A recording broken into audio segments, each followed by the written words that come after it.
6h07 sur Radio J, comme tous les matins, on est avec Pascal Sunshine au micro d'Eva. Pascal Sunshine, bonjour. Bonjour Eva, bonjour Nicolas.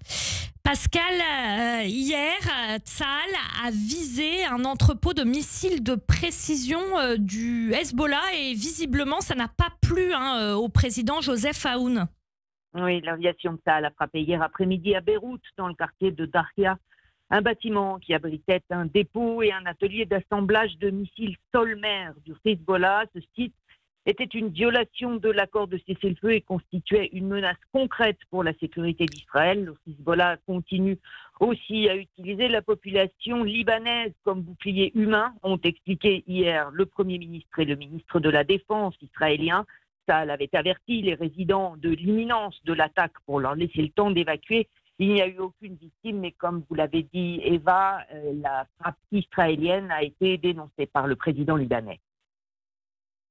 Pourtant, Pascal, le président libanais, il y a quelques jours, disait qu'il fallait désarmer le Hezbollah. Ces déclarations qui semblent contradictoires, comment est-ce qu'elles peuvent s'expliquer ?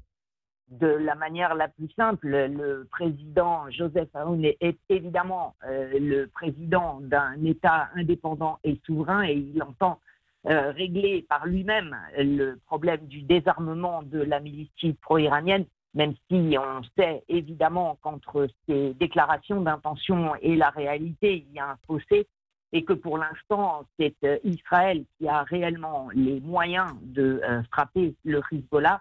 Toujours d'ailleurs dans le cadre de l'accord de cessez-le-feu conclu fin novembre, pour lequel Israël avait conservé la possibilité d'intervenir directement sur ce qu'il considère comme des menaces imminentes et concrètes contre sa sécurité, si le dispositif mis en place par les États-Unis et la France n'est pas suffisant pour corriger ou enrayer ces menaces contre la sécurité d'Israël.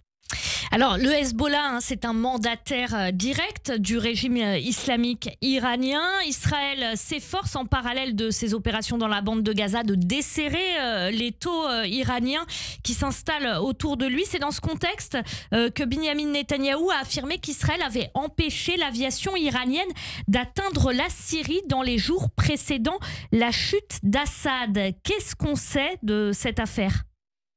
Pour l'instant, très peu de détails. On sait qu'évidemment, une confusion énorme régnait dans les derniers jours de la dictature d'Assad. Le projet de Al-Joulani de renverser le président syrien.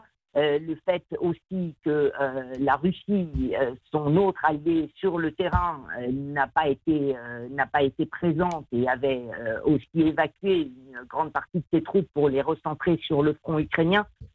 Donc là aussi, encore des éléments qui restent à établir sur ce qui s'est passé à la fin du mois de novembre avec le renversement de la dictature syrienne. Et puis, il y a ces négociations pour la libération des otages. On le rappelle, toujours 59 dans la bande de Gaza, dont 24 seraient encore vivants. Ces négociations donc, qui s'enlisent. Et d'après des responsables israéliens, c'est la faute du Qatar. Pourquoi ?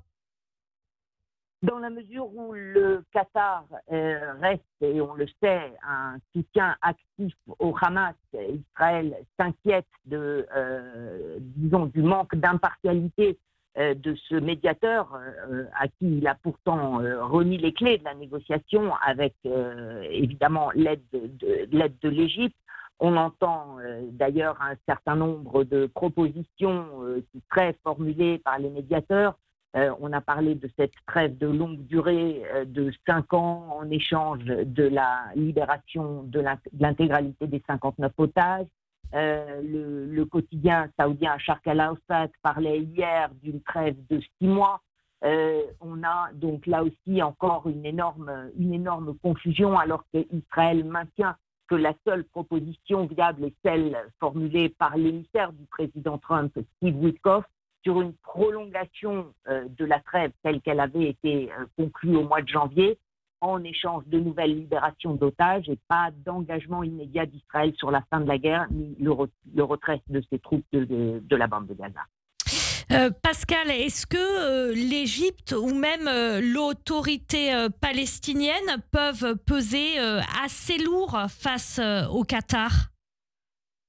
C'est évidemment aussi un des éléments à prendre en considération. L'Égypte est très engagée, on l'a dit, dans ces négociations, à ses propres intérêts aussi, à ce que cette négociation aboutisse, dans la mesure où le Hamas est un ennemi, un adversaire direct de l'Égypte, de la même manière que le mouvement des frères musulmans, qui a d'ailleurs été mis hors la loi par Abdel Fattah al-Sisi à l'intérieur de l'Égypte. Donc oui, il y a évidemment un intérêt de l'Égypte à faire aboutir cette négociation, de la même manière aussi d'ailleurs que l'autorité palestinienne, que l'on voit peu à peu réapparaître dans le débat public. On a entendu la semaine dernière le président de l'autorité palestinienne, Mahmoud Abbas, tenir des propos extrêmement violents contre le Hamas, qu'il a traité, selon ses termes, de fils de chien, et leur a attribué la responsabilité du désastre de la guerre d'Israël contre la bande de Gaza. Alors évidemment, pas de revirement et d'alliance déclarée du président palestinien avec Israël, mais là aussi, petit à petit, une sorte de front qui se met en place contre le Hamas et où le Qatar reste finalement un des derniers alliés de l'organisation islamiste palestinienne. Et puis Pascal, pour finir, un nouvel épisode du bras de fer, du clash, on pourrait presque dire, entre le chef du Shin Bet, Ronen Bar, et Binyamin Netanyahou. Qu'est-ce qui s'est passé ?